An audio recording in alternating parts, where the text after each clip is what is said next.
Hey there guys, my name is Marcus, and in this video I'm going to show a simple way how you can record or print checks in QuickBooks Online.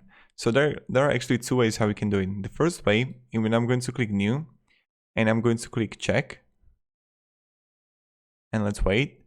I will choose a Pay here, then Bank Account Checking, and you're gonna see the check number here, and you can simply add a category and item details.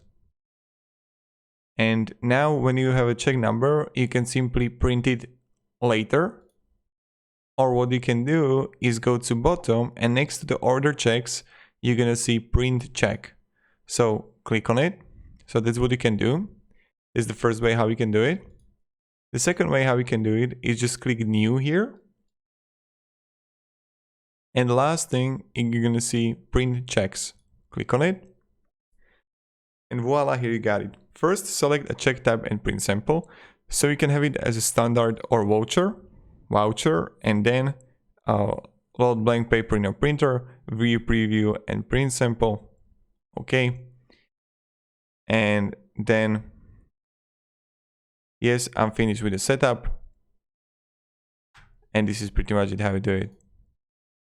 So,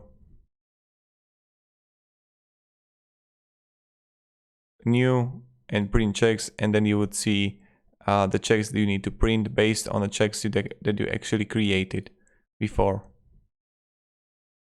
Right? So thank you very much guys for watching. If you have any questions, ask me down in the comments, and have a great day and goodbye. See ya.